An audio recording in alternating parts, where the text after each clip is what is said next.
Recently हमने एक client के पेज को जो कि 1 साल पुराना था और रैंक नहीं कर रहा था, सिर्फ एसईओ ऑप्टिमाइज्ड कंटेंट ऐड किया और पुराने को रिप्लेस कर दिया। That's it. आप बिलीव करो 2 वीक्स के अंदर वो फर्स्ट पेज हिट कर गया था डायरेक्ट 4th पेज से। That's the power of SEO optimised content. और इस वीडियो के अंदर आप एग्जैक्टली यही चीज लाइव प्रैक्टिकल सीखने जा रहे हो। आपके ठंडे कंटेंट यानी कि यूजलेस कंटेंट की वजह से ना तो आपका कोई ब्लॉग, ना प्रोडक्ट पेज, ना सर्विस पेज, कुछ भी रैंक नहीं हो सकेगा। अब गूगल के ऊपर रैंकिंग 70% डिपेंड ही कंटेंट के ऊपर करती है। मतलब अगर अच्छा कंटेंट नहीं है तो no rankings, no traffic and no revenue. लेकिन अगर गिनती के 3-4 ट्वीक्स करने से आपके वही पुराने पेज जो सर्च में कहीं पर भी नहीं थे नंबर 1 हिट करने लग जाए, तो इवन जो पेज आप एक दफा रैंक कर लें इस तरह, आपका कोई कंपेटिटर जो मर्जी कर ले उसको आउट रैंक तक ना कर सके, तो यही चाहते हो ना आप भाई, तो फिर ठीक वीडियो पर आ गए हो आप। आसान अल्फाज के अंदर आपको करनी है एसईओ राइटिंग, जिसमें आप कंटेंट की प्लानिंग, क्रिएशन एंड ऑप्टिमाइजेशन करते हैं ताकि आपको सर्च इंजन्स जैसे कि गूगल है इसके अंदर आप रैंकिंग्स मिल सकें आपको। लेकिन सिर्फ एसईओ राइटिंग इनफ नहीं है, आपको इसको पेयर करना पड़ता है कंटेंट राइटिंग के प्रिंसिपल्स के साथ भी, बिकॉज आप यूजर और गूगल दोनों को सेटिस्फाई करने जा रहे हैं। तो एसईओ राइटिंग और कंटेंट राइटिंग, इन दोनों के अंदर क्विकली डिफरेंस बताता हूं आपको। एसईओ राइटिंग वेबसाइट की रैंकिंग को इंप्रूव करती है, जबकि कंटेंट राइटिंग इसमें आपका फोकस होता है एंगेजिंग और इंफॉर्मेटिव कंटेंट बनाने पर। एसईओ राइटिंग में आप रेलेवेंट कीवर्ड्स और फ्रेजेस को कंटेंट में ऐड करते हैं ताकि सर्च इंजन सही से समझ सके। लेकिन कंटेंट राइटिंग में आपको कीवर्ड्स की बिल्कुल भी फिक्र नहीं होती। एसईओ राइटिंग में आप ऑप्टिमाइज करते हैं अपनी वेबसाइट को सर्च इंजन्स के लिए, लेकिन कंटेंट राइटिंग में आप यूजर के लिए अपने कंटेंट को ऑप्टिमाइज करते हैं। इसी तरह से एसईओ कंटेंट एक वेबसाइट के ऊपर ऑर्गेनिक ट्रैफिक लाने में हेल्प करता है, और सिंपल कंटेंट राइटिंग आपके विजिटर्स जो साइट पर आते हैं उनको एंगेज रखती है। तो बेसिकली एसईओ राइटिंग के अंदर आप एनएलपी टर्म्स को यूज कर रहे होते हैं, जिससे आपका जो कंटेंट है वो सर्च इंजन्स के लिए अंडरस्टैंड करना बहुत आसान हो जाता है। और कंटेंट राइटिंग में आप स्टोरी टेलिंग यूज कर रहे हैं जो एक यूजर को हेल्प करेगी कि वो आपके कंटेंट को पूरा रीड कर सके। तो अब आप एसईओ राइटिंग कैसे कर सकते हैं, चलिए दिखाता हूं आपको। स्टेप नंबर 1 है generate a list of content topics. देखो, आपको ना वो कंटेंट लिखना है जो किसी ऑडियंस की डिमांड हो, यानी उस कंटेंट को रीड करने वाले जो लोग हैं वो भी एग्जिस्ट करने चाहिए। तो उसके लिए बेसिकली आप क्या करते हैं, आप टॉपिक्स निकालते हैं। तो मैं क्विकली आपको दिखाता हूं कैसे आप इस तरह के टॉपिक्स यानी कि कीवर्ड्स निकाल सकते हैं। आपने Ahrefs लॉगिन करना है, कीवर्ड एक्सप्लोरर में जाना है, अपने निच का मेन कीवर्ड जो है वो एंटर कर देना है। ये कुछ फिल्टर्स लगा देने हैं आपने, और उसके बाद आपके पास इजी टू रैंक कीवर्ड्स की लिस्ट आ जाएगी। देन कोई एक कीवर्ड यहाँ से पिक कर लें, गूगल पर जाएं, यहाँ पर मेक श्योर आपने Ahrefs की एक्सटेंशन इंस्टॉल की हुई है। ये डेटा जो आपको शो हो रहा है ये पेड एक्सटेंशन से शो होगा। ये एक ट्रस्टेड सेलर आपको बता रहा हूँ, ये क्रोम एक्सटेंशन सेल करता है, आप इससे ले लीजिएगा, मेरा लेना देना कोई नहीं है। अब कीवर्ड के लिए जो टॉप 5 स्पॉट्स आएंगे गूगल में, इनमें से वीक स्पॉट, इररेलेवेंट स्पॉट या लेस ऑप्टिमाइज्ड पेज अगर आपको मिल जाता है, उस कीवर्ड को आप पिक कर लें, और ये है परफेक्ट कीवर्ड कंटेंट राइटिंग के लिए। लेकिन अगर आप कहते हो कि यार मुझे तो फुल एलीट लेवल की कीवर्ड रिसर्च सीखनी है जिसमें ऐसे कीवर्ड्स मैं निकाल सकूं जो अभी तक मेरे कंपेटिटर्स के हाथ ही ना लगे हों, लिटरली अनटैप्ड कीवर्ड्स जिनको टारगेट करते साथ ही आपकी वेबसाइट फॉरन पेज 1 हिट करे, तो ये चीज मैं सिखा चुका हूं अपने एसईओ कोर्स के अंदर। लिटरली 100 आवर्स का एसईओ का कंटेंट है, प्रैक्टिकल, टोटल प्रैक्टिकल। इतना कंटेंट आपकी सोच है, और वो भी आप 75% डिस्काउंट पे ले सकते हो। आपने जस्ट ये प्रोमो कोड S152W इस व्हाट्सएप नंबर के ऊपर सेंड करना है और मेरी टीम से कांटेक्ट कर लेना है ताकि आप ये गेट कर सको, अदरवाइज आपको डिस्काउंट नहीं मिलेगा। Let's get back to the video. Step number 2 है outline content to match search intent. अगर आपके कंटेंट के अंदर सर्च इंटेंट ही नहीं है, आपकी गेम खत्म। तो बहुत केयरफुली आपको ऐसी आउटलाइन बनानी है जिसके अंदर यूजर का जो सर्च इंटेंट है आप उसके बारे में बात कर रहे हो। मतलब जो कीवर्ड वो सर्च करके गूगल से आपके पेज तक पहुंचा है, आगे उसको वही इंफॉर्मेशन मिलनी चाहिए जिसके लिए वो आ रहा है। आपको एक रीसेंट एग्जांपल देता हूं। एक क्लाइंट की साइट पर रिसेंटली हमने एक पेज इसी स्ट्रेटेजी से रैंक किया है। क्लाइंट ने मेरी एजेंसी gmsdigitals.com से कांटेक्ट किया और बोला कि हमारी साइट 2 साल पुरानी है और आपकी एजेंसी को हम लोग टेस्ट करना चाहते हैं। सो दे टोल्ड अस कि भाई अगर आप 1 महीने के अंदर अगर हमें कोई रिजल्ट्स दिखा देते हैं, we are good to go with you. मैंने कहा ठीक है, कोई मसला नहीं है। अब चूंकि साइट 2 साल पुरानी थी, जैसे ही उसके ऊपर एक इजीएस्ट कंपटीशन के कीवर्ड का सिमेंटिकली ऑप्टिमाइज्ड कंटेंट हमने पोस्ट किया, वो 2 वीक्स के अंदर फर्स्ट पेज को हिट कर गया।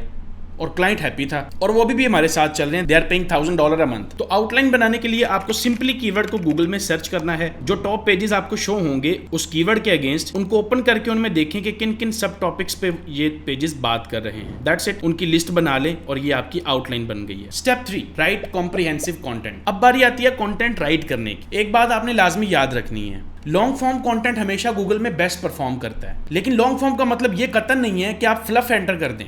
आपको सिर्फ काम की बात अपने कंटेंट में करनी है, चाहे वो करते करते 5000 वर्ड का वर्ड काउंट ही क्यों ना अचीव हो जाए। अब अगर आप ओल्ड एसईओ प्रैक्टिस की बात करो तो आपको अपने कंटेंट के अंदर 10, 20, 30 दफा अपना जो मेन कीवर्ड होता था जिस पे रैंक करना उसको रिपीट करना पड़ता था, लेकिन अब ऐसा कोई चक्कर नहीं है। और अब तो सिर्फ आपको 2 चीजों के ऊपर फोकस करना होता है। पहला, आपका जो मेन कीवर्ड है वो किस किस लोकेशन पे, जो इंपॉर्टेंट लोकेशंस हैं वहां पे वो मौजूद है, जैसे कि URL, title tag, first 100 words of the page, H1 tag और H2 टैग। और दूसरी चीज है कंटेंट के अंदर LSA वर्ड्स को यूज करना। आसान अल्फाज में बताता हूं, LSA वर्ड्स बेसिकली वो टर्म्स होती हैं जो आपके टॉपिक से, जिस पे आप कंटेंट लिखना चाह रहे हैं, उससे बहुत क्लोजली रिलेटेड होती हैं और उनका आपके कंटेंट में होना बहुत जरूरी है। और अगर आपके कंटेंट में ये LSA टर्म्स मौजूद ही नहीं है तो इसकी मिसाल यूं ले लें कि एक बहुत खूबसूरत BMW की गाड़ी है लेकिन उसमें इंजन नहीं है। दैट मीन्स आपका पेज तो होगा लेकिन उस पेज को गूगल नहीं समझ सकेगा ये है क्या। तो फिर ये जो वर्ड्स हैं ये कहां से निकलेंगे? बहुत सारे टूल्स हैं लाइक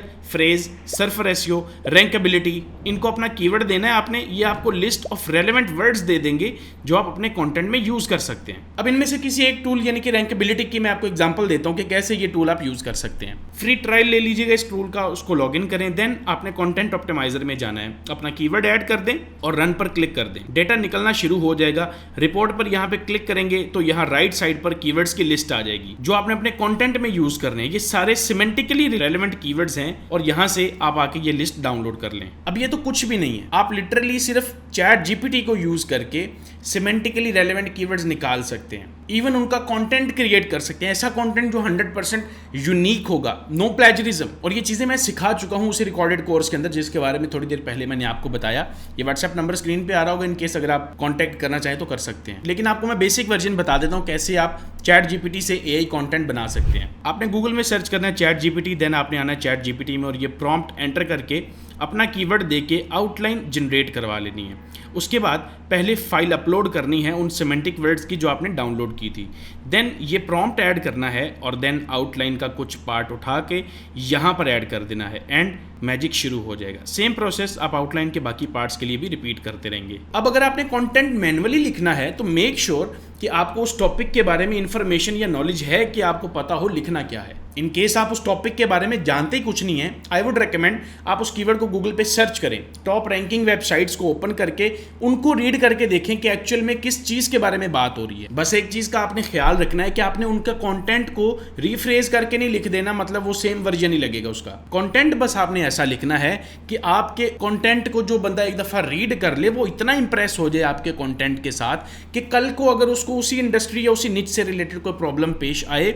वो गूगल में जाके अपना कीवर्ड नहीं लिखे, आपके ब्रांड का यानी आपकी वेबसाइट का नाम लिखे, बिकॉज उसके माइंड के अंदर एक इंप्रेशन बन गया था आपके ब्रांड के बारे में, इतनी अच्छी इंफॉर्मेशन आपने फर्स्ट टाइम डिलीवर की थी। और अगर ये चीज़ करने में आप कामयाब हो जाते हो, ट्रस्ट मी, ब्रांडेड ट्रैफिक आपकी साइट पर अगर आने लग जाती है, आप गूगल की गेम जीत जाओगे।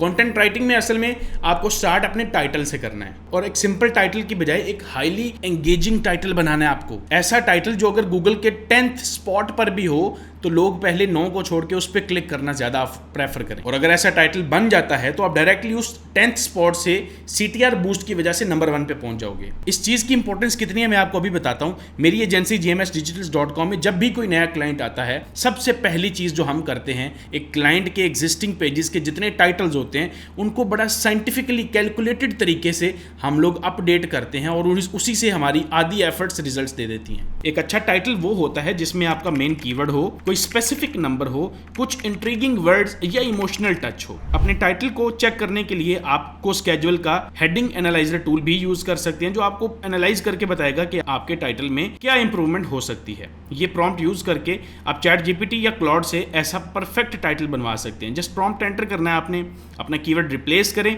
And with in few seconds आपको एक परफेक्ट टाइटल मिल जाएगा। फिर आपको एक कंपेलिंग सा मेटा डिस्क्रिप्शन रेडी करवाना है। मेटा डिस्क्रिप्शन में भी आपका मेन कीवर्ड होना चाहिए, बट ये रैंकिंग के लिए इंपॉर्टेंट नहीं है मेटा डिस्क्रिप्शन। 160 कैरेक्टर्स की इसकी लिमिट होती है, लेकिन चूंकि ये विजिबल होता है सो इसमें भी आपने कन्विंस करना होता है कि यूजर को कि भाई वो आपके रिजल्ट पे क्लिक कर ले। ये प्रॉम्प्ट आपने यूज करना है मेटा डिस्क्रिप्शन के लिए। जैसे ही एंटर करेंगे विद इन फ्यू सेकंड्स आपको मेटा डिस्क्रिप्शन मिलेगा, जो one of the best possible होगा, जो आप खुद कभी भी नहीं लिख सकेंगे। So thanks to AI. अब जब आप कंटेंट लिख रहे होंगे आपने मेक श्योर करना है कि आप अपनी वेबसाइट के और जो पेजेस हैं उनको इंटरनली लिंक करें, लेकिन सिर्फ उन पेजेस को जो रिलेट करें इस कंटेंट के साथ, इस आर्टिकल के साथ जो लिख रहे हैं आप। ये चीज़ एक्चुअल में यूजर्स को भी हेल्प करती है और सर्च इंजन्स को भी हेल्प करती है आपके और पेजेस को क्रॉल करने में, जो अल्टीमेटली आपको फायदा ही देती है। इसी तरह से आप अपने कंटेंट के अंदर 1 से 2 एक्सटर्नल लिंक्स रेफरेंसेस ऐड करेंगे जो दूसरी एक्सटर्नल वेबसाइट्स को जाएंगे। उससे गूगल को बेसिकली ये आइडिया हो जाएगा कि आप जो कंटेंट बना रहे हैं उसको आप रेफर भी कर रहे हैं किसी अथॉरिटी वेबसाइट से, या रेफरेंस दे रहे हैं किसी दूसरी वेबसाइट से, जो कि एक अच्छी चीज़ है। अब अगली चीज़ आपके कंटेंट के अंदर जो होनी चाहिए वो है मल्टी मीडिया। वीडियो हो सकती है, इमेजेस हो सकते हैं, ग्राफिक्स हो सकते हैं। अब तो यही का दौर है, it is so easy to make graphical data for your website, क्योंकि अगर आपका पेज सिर्फ और सिर्फ टेक्स्ट से भरा हुआ है वो बोरिंग होगा। अगर आप उसमें कुछ इमेजेस ऐड कर देंगे, कुछ कलर्स ऐड कर देंगे, तो बहुत ज़्यादा चांसेस हैं कि एक यूज़र उस पेज के ऊपर टिका रहेगा। आप खुद सोच के देखिए, आप एक सिर्फ टेक्स्ट के वॉल को कभी भी रीड करना पसंद नहीं करेंगे। That was all for this video. अच्छी लगी है तो लाइक कर देना और ऐसे कंटेंट के लिए चैनल को सब्सक्राइब कर लीजिए। See you in the next one. Take care.